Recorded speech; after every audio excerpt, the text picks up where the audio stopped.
वंदे मातरम दोस्तों, आप सभी का आपके अपने YouTube चैनल युवान एकेडमी पे आपका स्वागत है। आज हम इकोनॉमिक्स का एक काफी इंपॉर्टेंट क्वेश्चन डिस्कस करने वाले हैं जो आपके एग्जाम के दृष्टिकोण से काफी इंपॉर्टेंट है। क्वेश्चन देखिए क्या है कि वैश्वीकरण का बिहार पर पड़े प्रभाव को बताएं। वैश्वीकरण का बिहार पर क्या सा प्रभाव पड़ा है उसको बताना है। ये क्वेश्चन इतना इंपॉर्टेंट है कि ये 2019 में पूछा गया, 2018 में पूछा गया, 2015 में पूछा गया और उसके बाद 2013 में पूछा गया। देखिए 4 बार ये क्वेश्चन रिपीट हुआ, इसलिए इसकी संभावना पूर्ण है कि 2023 के बोर्ड एग्जाम में भी ये क्वेश्चन पूछा जाएगा। इसलिए इस क्वेश्चन को करना काफी इंपॉर्टेंट है, ठीक है, इसलिए इसको कर लीजिए। तो सबसे पहले ये क्वेश्चन को पढ़ने से पहले हम समझेंगे कि वैश्वीकरण होता क्या है, उसके बाद वैश्वीकरण का प्रभाव क्या सा पड़ा है बिहार पे वो देखेंगे।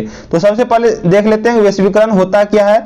तो वैश्वीकरण कुछ एक प्रक्रिया है जिसके द्वारा क्या होता है, विश्व के विभिन्न अर्थव्यवस्था को एक किया जाता है, एकीकृत किया जाता है। यही वैश्वीकरण का मतलब है। जिससे क्या होगा, विश्व की अर्थव्यवस्था को अगर एकीकृत यानी एक कर देंगे तो उससे होगा क्या, वस्तु और सेवा का क्या होगा, लेन देन होगा, निर्बाध बिना किसी बाधा के प्रवाह होगा, एक दूसरे से आदान प्रदान होगा। ये किसके कारण होगा, वैश्वीकरण के कारण। इसलिए वैश्वीकरण काफी इंपॉर्टेंट है। और एक चीज याद रखना है, वैश्वीकरण का 5 अंग है। ये ऑब्जेक्टिव में काफी बार पूछा जाता है कि वैश्वीकरण का कितना अंग है, तो 5 अंग है। कौन सब, व्यवसाय और व्यापार संबंधी अवरोधों की कमी, पूंजी का निर्बाध प्रवाह, निर्बाध का मतलब क्या हो गया, बिना किसी बाधा के प्रवाह पूंजी का, प्रौद्योगिकी का निर्बाध प्रवाह, श्रम का निर्बाध प्रवाह और पूंजी की पूर्ण परिवर्तनशीलता। ये पांचों क्या हो गया, वैश्वीकरण का अंग हो गया। अब डिस्कस करने वाले हैं कि बिहार पे वैश्वीकरण का क्या प्रभाव पड़ा है। तो वैश्वीकरण का जो बिहार पे प्रभाव पड़ा है, सबसे पहले याद रखिएगा इसका पॉजिटिव यानी सकारात्मक और नकारात्मक दोनों प्रभाव बिहार की अर्थव्यवस्था पे पड़ा है। तो दोनों को डिस्कस करने वाले काफी इंपॉर्टेंट क्वेश्चन है। चलिए अब देखते हैं इसका आंसर। वैश्वीकरण के कारण बिहार का आर्थिक परिवेश भी क्या होता जा रहा है, बदलता जा रहा है। किसके कारण, वैश्वीकरण के कारण बिहार की आर्थिक परिवेश भी बदलता जाता है। वैश्वीकरण के वर्तमान युग में उपभोग एवं उत्पादन के क्षेत्र में पूरी दुनिया क्या हो गया है, एक देश हो गया है।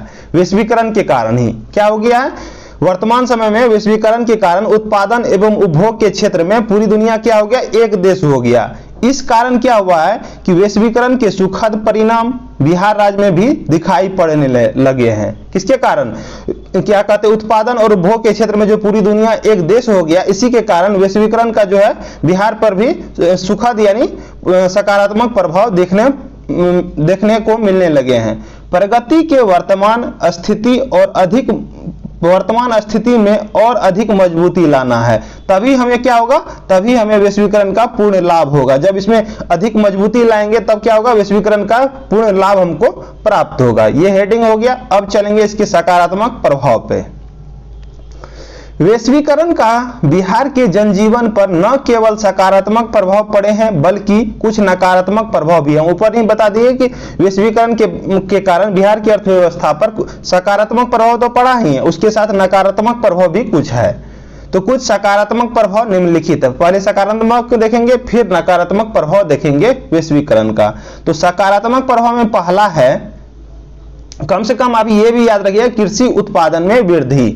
तो वैश्वीकरण के बाद बिहार के कृषि उत्पादन में उल्लेखनीय वृद्धि हुई। इतना भी लिख दीजिएगा तो आपका काम चलेगा, लेकिन पूरा पढ़ लीजिएगा तो एक दो लाइन जरूर व्याख्या कर दीजिएगा। इसका सकारात्मक प्रभाव, नकारात्मक प्रभाव 7 से 8 आपको हम सकारात्मक प्रभाव बताएंगे, जिसमें से आपको 4 से 5 आप जरूर याद रखिएगा।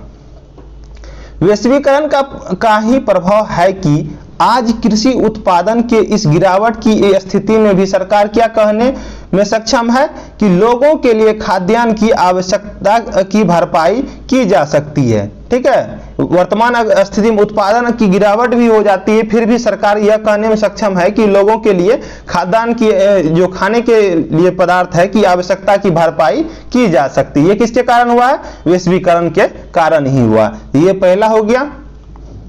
वैश्वीकरण का दूसरा सकारात्मक प्रभाव है कि निर्यातों में वृद्धि। वैश्वीकरण के कारण क्या हुआ, निर्यातों में भी वृद्धि हुआ है। वैश्वीकरण के कारण ही बिहार से कुछ प्रमुख वस्तुएं जैसे आम हो गया, मखान हो गया या माखन हो गया मखान होगा, ठीक है, मखान हो गया, लीची हो गया तथा कुटीर और लघु उद्योग द्वारा उत्पादित जो वस्तु है उसको हम क्या कर रहे हैं, निर्यात पा रहे, मतलब दूसरे देश में भेज सकते हैं। किसके कारण हुआ है ये वैश्वीकरण के कारण ही हुआ। तो दूसरा क्या हो गया सकारात्मक कारण आपको, निर्यातों में वृद्धि। वैश्वीकरण के कारण ही क्या हुआ, निर्यातों में वृद्धि हुई। जैसे आम, मखान, लीची, कुटीर उद्योग द्वारा जो हम वस्तु उत्पादित करते हैं, यानी कुटीर उद्योग, छोटा उद्योग के द्वारा जो हम वस्तुएं को उत्पादन करते हैं उसको हम निर्यात कर पा रहे हैं। यह किसके कारण हुआ, वैश्वीकरण के कारण। तीसरा कारण है कि विदेशी प्रत्यक्ष विनिमय की प्राप्ति। ठीक है, तो वैश्वीकरण के फलस्वरूप ही बिहार में विदेशी प्रत्यक्ष विनियोग भी हो रहा है और विदेशी प्रत्यक्ष विनियोग के लिए काफी दिलचस्पी दिखाई दे रही है। मतलब विदेश की बहुत सारी कंपनियां बिहार में भी अब आ रही है। तो क्या हो जाएगा, विदेशी प्रत्यक्ष विनिमय की प्राप्ति। तो 3 कारण हो गया। चौथा देख लेते हैं सकारात्मक कारण। चौथा है कि शुद्ध राज्य घरेलू उत्पाद तथा प्रति व्यक्ति शुद्ध घरेलू उत्पादन में वृद्धि। वैश्वीकरण के कारण ही क्या हुआ, शुद्ध राज्य घरेलू उत्पाद तथा प्रति व्यक्ति शुद्ध घरेलू उत्पादन में भी वृद्धि हुई है। किसके कारण, वैश्वीकरण के कारण। तो वही लिखना है कि वैश्वीकरण के फलस्वरूप चालू मूल्यों पर बिहार के शुद्ध घरेलू उत्पादन तथा प्रति व्यक्ति शुद्ध घरेलू उत्पादन में भी वृद्धि हुई है। तो यह चौथा कारण हो गया सकारात्मक प्रभाव।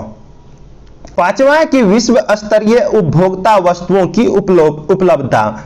विश्व स्तर पर जो उपभोग की जाती है उसकी वो वस्तु की उपलब्धता बिहार में, ये पांचवा आपको सकारात्मक कारण हो गया कि विश्व स्तरीय उपभोक्ता वस्तुओं की उपलब्धता।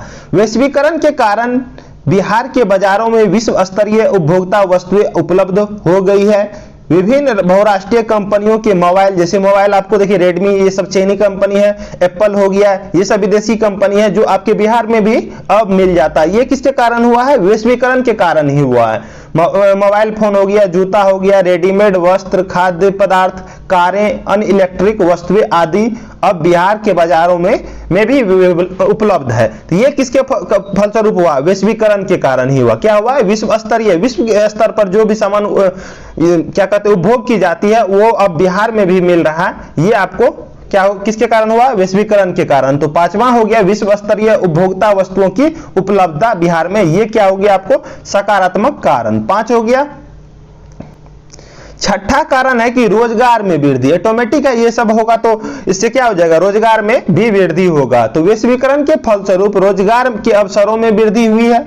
वैश्वीकरण का ही प्रभाव है कि बिहार के बहुत सारे सॉफ्टवेयर इंजीनियर आज विदेशों में नौकरी कर रहे हैं। तो ये भी किसके कारण हुआ है, वैश्वीकरण के कारण ही हुआ है, रोजगारों में वृद्धि। ये 6 कारण हो गया। 7वां देख लीजिए। 7वां है कि बहुराष्ट्रीय बैंक एवं बीमा कंपनियां का आगमन। यह भी किसके कारण हुआ है, वैश्वीकरण के कारण ही हुआ है कि बहुराष्ट्रीय बैंक जो है बिहार में आ रहे हैं और बीमा कंपनियां का भी आगमन बिहार में हो रहा है। यह भी वैश्वीकरण के कारण ही हो पाया है। तो वैश्वीकरण का ही प्रभाव है कि बिहार में बहुराष्ट्रीय बैंक जैसे HSBC बैंक आदि का आगमन हुआ है। बिहार में बहुराष्ट्रीय बीमा कंपनियां भारतीय कंपनियों के साथ मिलकर संयुक्त कंपनी के रूप में बाजार में उतर रही है। ठीक है, तो ये आपको क्या उतर रही है, ये आपका क्या हो गया सकारात्मक कारण। 7 सकारात्मक कारण हो गया। अब देख लेते हैं इसका जो नकारात्मक प्रभाव पड़ा वैश्वीकरण के बिहार के जनजीवन पे, उसको भी देख लेते हैं। अगर आपको पूछेगा कि सकारात्मक कारण तो सिर्फ सकारात्मक लिखना है, नकारात्मक पूछेगा तो नकारात्मक लिखना है। अगर आपको कुछ नहीं बोलेगा तो कुछ सकारात्मक लिख देना है, कुछ नकारात्मक प्रभाव दोनों लिख देना है। ठीक है, ये उम्मीदतः दीर्घोत्तरीय क्वेश्चन में आपको मिलेगा। अब वैश्वीकरण का कुछ नकारात्मक प्रभाव, नेगेटिव प्रभाव भी देख लेते हैं। बिहार के आर्थिक जीवन पर वैश्वीकरण का जो नकारात्मक प्रभाव पड़ा है वह निम्नलिखित है। पहला इसका नकारात्मक प्रभाव देखिए क्या है कि कृषि एवं कृषि आधारित उद्योगों की उपेक्षा। बिहार एक कृषि प्रधान राज्य है, यह सबको पता है बिहार क्या है, कृषि प्रधान राज्य है। यहाँ बड़े पैमाने पर उद्योग धंधे काफी कम है। राज्य में कृषि पर किया गया निवेश संतोषजनक नहीं है। यहाँ कृषि पर आधारित उद्योग के विकास की संभावना काफी है, लेकिन इन उद्योगों में वैश्वीकरण के पश्चात जितना निवेश होना चाहिए उतना नहीं हो पाया है। ठीक है, इसलिए कृषि एवं कृषि आधारित उद्योगों की उपेक्षा की जाती है। तो ये पहला नेगेटिव कारण हो गया, नकारात्मक कारण। अब दूसरा देख लेते हैं। दूसरा नकारात्मक कारण है कि कुटीर एवं लघु उद्योग पर विपरीत प्रभाव। ठीक है, वैश्वीकरण का कुटीर एवं लघु उद्योग पर क्या हुआ, विपरीत प्रभाव पड़ा है, यानी नकारात्मक प्रभाव पड़ा है। किस पे, कुटीर उद्योग एवं लघु उद्योग पे। देखिए आगे, वैश्वीकरण के कारण छोटे पैमाने के उद्योग जैसे हो गए कुटीर एवं हस्तलिपि उद्योग द्वारा निर्मित वस्तुएं बहुराष्ट्रीय कंपनियों द्वारा निर्मित वस्तुएं का सामना करना पड़ता है, जो क्वालिटी में क्या होता है, अच्छी एवं सस्ती होती है। बहुराष्ट्रीय कंपनियों द्वारा जो निर्मित वस्तुएं होती है वो क्या होते हैं, हमारे यहाँ जो कुटीर एवं हस्तलिपि उद्योग द्वारा जो उत्पादित वस्तु होती है उससे तो काफी अच्छी होती है क्वालिटी में भी और सस्ती भी होती है। इसलिए आम आदमी जो ग्राहक है वो क्या कहते हैं, बिहार में जो लघु उद्योग एवं कुटीर उद्योग द्वारा जो उत्पादित वस्तु है उसको नहीं खरीदना चाहती है, जो उसको सस्ता में और अच्छी मिलती है क्वालिटी में उसको खरीदना चाहते हैं। इसीलिए इसका क्या हुआ, क्या कहते हैं, वैश्वीकरण के कारण इस पर नकारात्मक प्रभाव पड़ा है। ठीक है, जैसे देख लीजिए, चीनी खिलौने हमारे कुटीर एवं हस्तलिपि उद्योग द्वारा निर्मित खिलौनों को दरकिनार कर दिया है, क्योंकि चीनी खिलौने क्या होते हैं, आकर्षक एवं सस्ते होते हैं, कम दाम में आपको मिल जाता होगा। जितना भी खिलौना आप देखते हैं मार्केट में वो सब चाइना कंपनी का है। ठीक है, क्या कहते हैं, लघु उद्योग एवं कुटीर उद्योग द्वारा जो उत्पादित होती है वो सब खत्म होते जा रहा है, उसको आप कोई खरीद नहीं रहा है। ठीक है, तीसरा नकारात्मक प्रभाव है रोजगार पर विपरीत प्रभाव। बिहार में छोटे पैमाने के उद्योग धंधे ज्यादा है, जैसे कुटीर एवं हस्तलिपि उद्योग आदि।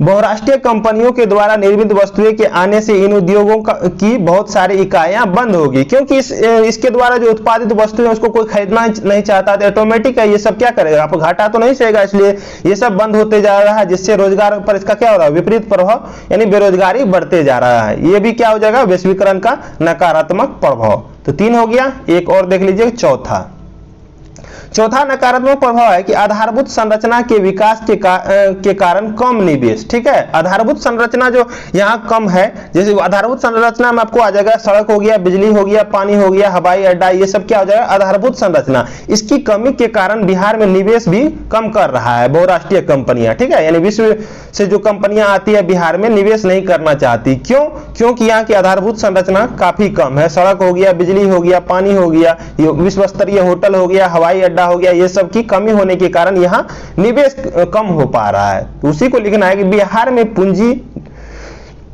निवेश उतना नहीं हुआ है जितना वैश्वीकरण के फलस्वरूप देश के अन्य राज्यों में हुआ है। इसका कारण है कि बिहार में आधारभूत संरचना की कमी, यहाँ सड़क, बिजली, विश्व स्तरीय होटल एवं हवाई अड्डा की कमी है, जिसके कारण विदेशी कंपनियां यहाँ निवेश नहीं करना चाहती है। तो ये हो गया आधारभूत संरचना के कम विकास के कारण कम निवेश। नीचे में लास्ट क्लोजिंग लाइन लिख देना है कि बिहार सरकार ने पिछले कुछ वर्षों में आधारभूत संरचना के विकास के लिए कई कदम उठाए हैं, परंतु इस क्षेत्र में और अधिक कदम उठाने की जरूरत है। तो ये आपका सकारात्मक और नकारात्मक प्रभाव हो गया, अच्छे से याद कर लीजिएगा, काफी इंपॉर्टेंट ये क्वेश्चन है। मिलते किसी नेक्स्ट वीडियो में, लाइक कीजिएगा, सब्सक्राइब कीजिएगा, शेयर कीजिएगा। जय हिंद।